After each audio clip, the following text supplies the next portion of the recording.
Hoje eu vou te dar 3 técnicas que vai te ajudar muito a aumentar as tuas vendas, em no mínimo 30%. Seja bem-vindo, corretor, ao programa Vendedor Mosca Branca. Nosso objetivo aqui é ajudar corretores a ter uma venda mensal de pelo menos 1 milhão em imóveis. Meu nome é Rafael Miller, mais conhecido como Rafa Miller, trabalho com desenvolvimento humano há mais de 20 anos. Só na área de vendas tenho mais de 1.000 alunos que aumentaram no mínimo 30% as suas vendas usando o nosso método, conquistando assim tranquilidade financeira, conquistando assim um maior sucesso profissional. E o nosso tema hoje aqui é falar sobre 3 técnicas para fazer fechamento e com essas 3 técnicas aumentar no mínimo 30% o teu fechamento na hora da negociação. Quais tipos de estratégia de fechamento existem? Existem várias, na verdade. Tem 5 que são as mais conhecidas, mas o importante é o que mais funciona. E o que a gente vai te passar aqui é o que mais funciona. Tem, se você parar para pensar, do fechamento direto, uma pergunta direta, da pergunta retórica, que eu gosto muito porque ela funciona mesmo. Tem das opções, da balança, o contrassenso, os prós e os contra, né? Que ela tem vários nomes no mercado. Tem a da urgência, tem a da oportunidade, que trabalha ali um pouco a escassez, um pouco essa questão da vantagem. Mas aqui nós vamos te passar o que realmente funciona. Por que aprender técnicas de fechamento de vendas é importante? Porque muitas vezes, como a venda é algo muito emocional, muitas vezes a pessoa está no time certo, na emoção certa, e aí o vendedor ele fica com receio de insistir um pouco mais, que vai ser chato, ou ele se sente muito seguro porque ele está percebendo que o cliente vai fechar, e aí ele deixa o cliente adiar a decisão final, deixa ele pensar mais um pouco, e aí a parte ruim da emoção. A emoção ela influencia muito, mas ela também é muito dispersa. Uma hora tu tá feliz, outra hora tu tá triste, outra hora tu tá com raiva, outra hora tu tá inseguro.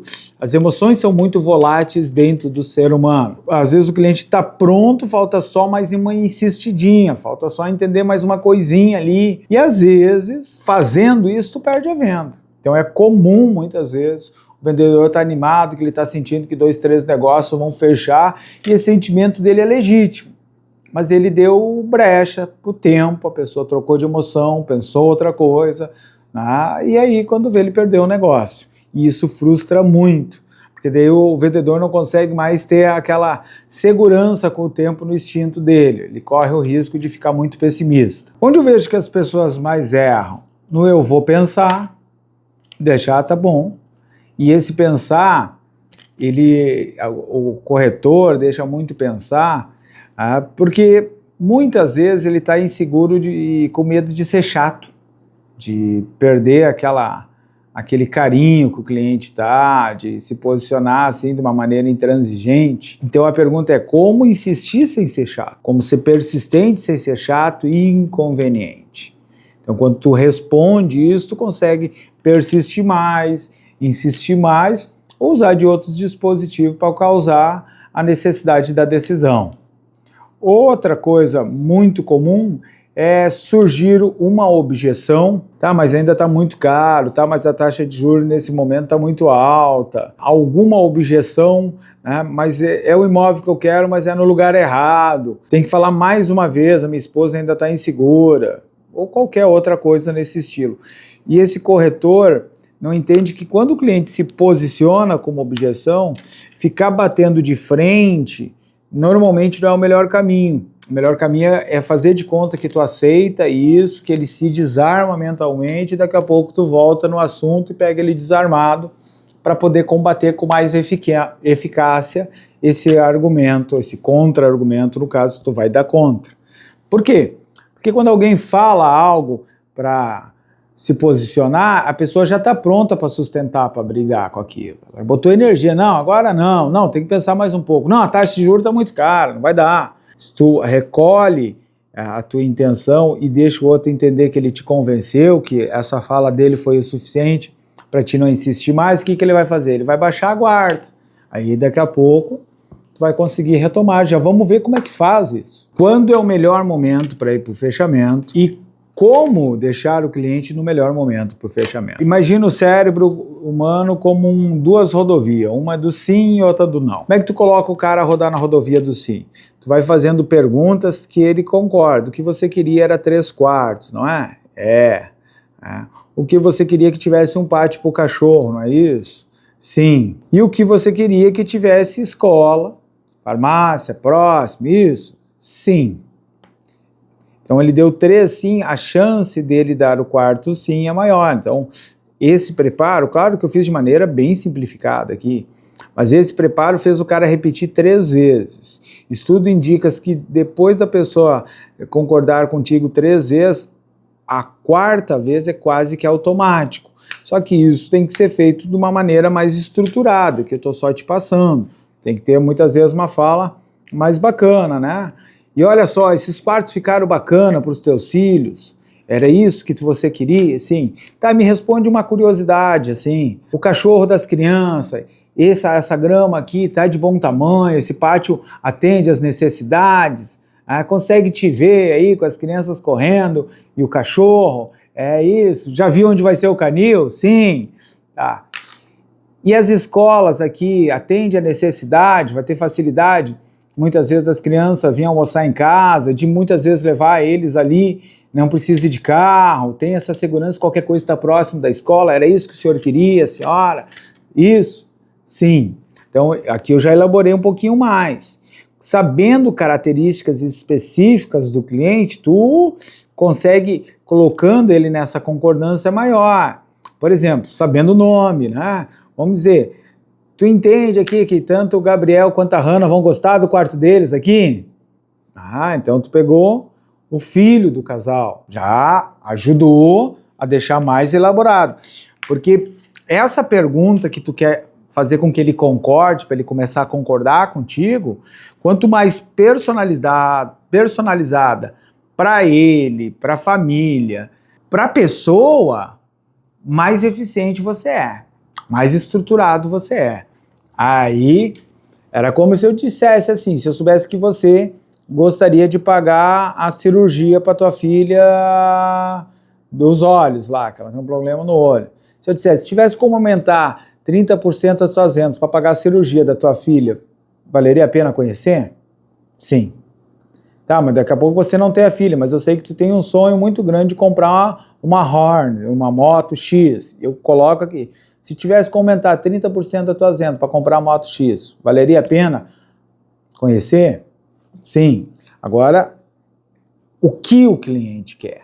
Quais são essas necessidades? Por isso que todo o trabalho antes de levantamento de necessidade, de conhecer a personalidade do cliente, aliado a esse encantamento que tu deve ter capacidade de fazer, vão facilitar tu chegar aqui e ser assertivo. Construir uma pergunta bem elaborada mentalmente para que ele diga sim, é isso mesmo, sim. E aí tu vai poder fazer o fechamento que eu mais gosto de fazer. É isso mesmo? Porque ele já deu 2, 3, sim, sim.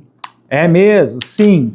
E quando ele está dizendo sim, se estica a mão. Claro que na venda de imóveis tem que ter a formalização das propostas, né? O cara às vezes quer dar um outro imóvel, às vezes quer dar entrada X, às vezes quer dividir em parcela. Então, basicamente, tu vai fazer isso aqui, talvez num segundo ou num terceiro momento, com contato com o cliente, e tu vai ter que encaixar mais ou menos essa realidade.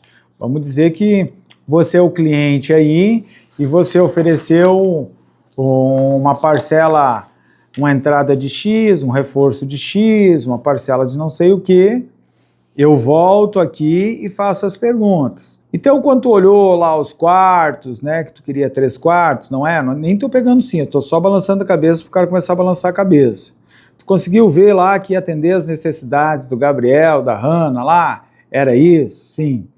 E o pátio, porque tu me falou muito do teu cachorro lá, que as crianças gostam de brincar com o cachorro, que vocês têm esse apego muito bacana pelo cachorro de vocês, aquele pátio atende, tu consegue já imaginar as crianças correndo lá, brincando lá? Sim. E a localização, era aquilo que tu me falou, perto da escola, perto da farmácia, perto do mercado, conseguiu ver a facilidade que é sair dali, andar 2 quadras, ir no mercado, não precisar pegar um carro, faltou alguma coisa, ir buscar, também ter essa segurança da escola ser a 4 quadras da casa, aí qualquer coisa dá com as crianças, se tu não em casa, tua esposa consegue ir ali facilmente resolver, atendeu essa necessidade?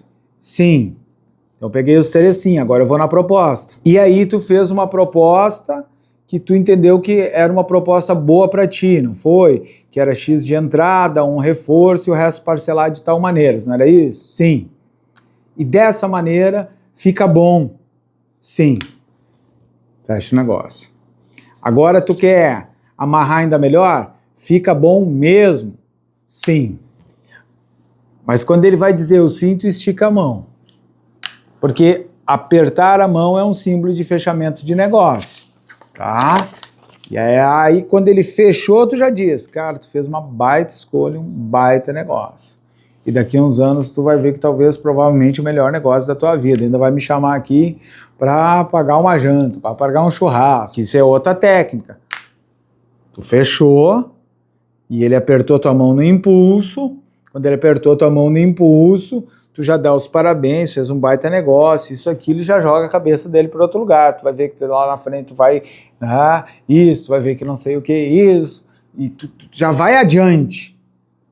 Então, tu não fica segurando ali. Então, essa é uma técnica que eu gosto muito e muitos dos corretores que passam por aqui começam a gostar, a tal ponto de retornar, dizer, eu estraguei uma que o cara disse sim, eu tô apertando a mão dele, e eu tô mandando sinal, mas não pode ser, o cara tá fechando, porque as pessoas fecham, e fecham mesmo. Mas tem que aprender a fazer isso no time, as perguntas meio num ritmo, que o cara, sim, é isso, é. Às vezes o sim dele é, sim, é, claro, tá vendo esse cabecear? E aí tu, né, uma proposta boa, é isso mesmo, Poxa, fez o melhor negócio da tua vida, tu já dá aquilo como certo, fechou a mão, apertou a mão, é um símbolo em qualquer parte do mundo assumir um compromisso, um aperto de mão. Então, aí tu vai para os detalhes, tá? Essa técnica, ela é maravilhosa. Outra técnica para dúvida seria a balança. Técnica da balança. Tô com dúvida, isso, aquilo, não sei o quê. E aí vamos fazer o seguinte, a melhor coisa para analisar a dúvida é fazer os prós e os contras. Tu risca uma folha no meio, de um lado tu põe o negativo, do outro lado o positivo. Presta atenção, se o senhor não comprar, com o índice normal, assim, de valorização, daqui a um ano isso aqui vai ter valorizado 30%. Se esperar as taxas de juros, por exemplo, baixar, outro risco que tu vai ter que quando a taxa de juros baixa, taxa Selic baixa a taxa de juros, automaticamente os imóveis valorizam. Então talvez ele valorize mais do que 30%. Outro desafio que tu começa a ter é que tu continua pagando aluguel e adiando a tua felicidade, porque tu não te sente tão bem quanto tu gostaria. Aqui, no positivo, até o final do ano tu tá morando nessa casa, tu vai ter isso. Se o imóvel valorizar só 30% ou 15%, tem um estudo lá. Golaço! Se baixar a taxa de juros, mesmo tu financiando agora com juro mais alto, o teu imóvel vai valorizar mais ainda. Então vai bater boa parte do juro. Qual das colunas para ti parece a mais interessante? E que ele vai dizer? Essa. Aí o senhor é um homem sábio. Qual foi a pegadinha aqui? Não tem prós e contras. Os dois lados trabalham motivações inconscientes. E se tu não percebeu, volta o vídeo e assiste de novo, que a maioria não percebe. Tá? Os dois lados trabalham fechamento. Não é uma análise verdadeira de prós e contras. Pegou a deixa? E um terceiro, que eu penso que é o erro mais comum, é quando recebe uma objeção, tentar rebater ela. Mas ainda está muito caro. Obrigado, eu realmente entendo. O senhor dá valor para o seu dinheiro, obrigado pela franqueza. De qualquer maneira, eu vou continuar procurando outra coisa, né? Se o senhor me permitir. Mas penso que já conquistei um amigo, né? E aí faz um elogio para o cliente. Eu percebi que você isso, você é aquilo, e troca de assunto. Troca de assunto, fala de outra coisa, fala do futebol, fala, eu queria lhe fazer uma pergunta, o senhor falou que trabalha em tal lugar lá, tal coisa, não sei o que, tu troca 100% de assunto, dá a entender que ok, encerrou. Então, tu tomou a pancada, tu agradeceu a pancada, o nome disso é amortecedor, tu acolheu aquilo, ainda tá muito caro, tá bom, sim, eu lhe entendo, obrigado pela franqueza que tá me dizendo isso. Aí é sinal que o senhor dá valor para o seu dinheiro, mas eu vou continuar procurando, quem sabe ali na frente nós achamos mais alguma coisa. De qualquer maneira, mesmo que não dê negócio, já foi uma satisfação lhe conhecer. Inclusive, aquele dia tu me falou que trabalha em tal lugar, e onde é que é essa empresa? Aquele dia tu me falou que gosta de não sei o que, eu fiquei curioso sobre isso. Troca de assunto, deu aquele... E aí tu trocou de assunto, conversou de outras coisas, tá meio que saindo do imóvel, ou ele tá no teu escritório, né? Tu já tá trocando de assunto e aí tu prepara uma história, de preferência, uma história daquelas de quem motiva mesmo, do cliente que perdeu a casa da vida dele, depois se lamentou, os imóveis dispararam, do cara aquele que na hora pagou, achou um pouco mais caro e depois supervalorizou e tu foi lá e ele te agradeceu. Aquela coisa assim incrível, tu conta isso. Antes de ir embora, deixa eu compartilhar contigo, tu acabou me lembrando um cliente, que era o seu João, que era o seu Mário, tu pega um dos teus clientes, e ele papapá, e ele perdeu a casa da vida dele. Aquela casa que ele ia transformar em lar. E francamente, como eu procurei, depois a gente acabou fazendo um outro negócio, mas ele sabia e eu sabia que não era, que a casa certa ele tinha perdido, que o negócio certo ele tinha perdido. Ele comprou, tá feliz, mas, sabe, ficou com aquela coisinha, mas era aquele outro. E eu acho que é esse. O senhor ainda acha caro, mas ser infeliz custa muito mais caro. Vamos ser felizes? Aí tu volta com tudo no fechamento e estica a mão. Mas deu a entender que a negociação acabou. Tu conversou de outra coisa, tu acolheu aquilo. Isso aí é para arrebentar. Ou, a história pode ser um final feliz, E aí ele comprou, insisti mais um pouco com ele, ele comprou, ele está super feliz. Volta e meia a gente conversa, não tem uma vez que ele não volta no assunto. Por que eu estou te dizendo isso? Eu sinto que o senhor gostou dessa casa. Sinto que você gostou desse prédio, gostou da localização. Sinto que aqui tu vai ter uma qualidade de vida. Sinto que aqui, quando tu quiser vender lá na frente, tu não vai ter dificuldade. Sinto que tu e a tua família, e fala o nome das pessoas, vão ser felizes aqui. Pode parecer um pouco salgado, mas se o senhor fosse dono desse imóvel e quisesse vender, o senhor também não ia baratear muito, porque sabe quanto vale. Quanto vale a sua felicidade? Quanto vale a felicidade da tua esposa? Chegar em casa e tá todo mundo num lugar bacana. Quanto vale os anos que vocês vão viver aí? Vamos fechar esse brick. Vamos fechar esse negócio. Isso aí, claro, tem todo início, tem que ser bem feito, mas isso aí arrebenta. É para aumentar muito mais que 30%, hein? Claro, tem que aprender a contar história, tem que aprender a amortecer. E tu pode ir aprendendo aí. E se mesmo eu aplicando todas as técnicas, o cara não fechou, deixa passar uns dias e volta. Parece de surpresa. Não liga, não insiste. Tenta conseguir, claro, uma condição melhor, muitas vezes no outro lado, porque tu está intermediando isso. Mas tenta aparecer de surpresa. Inclusive, pega agora os teus contatos, aqueles que ficaram pendurados, uma coisa ou outra, e tenta aparecer no lugar da pessoa lá. Vim falar contigo hoje, já seguiu. Se tu conseguiu uma situação um pouquinho melhor, se deu uma situação, eu acho que agora vai. É isso, mas tem que tomar decisão agora. Eu estou segurando, senão eu vou levar adiante. Aí, daí tu trabalha a urgência, mas tu tem que aparecer de surpresa. Não posso ligar? Só se for assim, cara, preciso falar com 2 minutos. 2 minutos, só me ouve. Essa coisa de é uma oportunidade do momento. Então agora, se tivesse como você ajudar alguém que tu gosta a ter ainda mais resultado na venda, tu teria esse carinho, essa disposição a ajudar essa pessoa? Manda para ele esse vídeo. Te inscreve aí no canal e deixa o teu like se tu ainda não deixou o like. Valeu!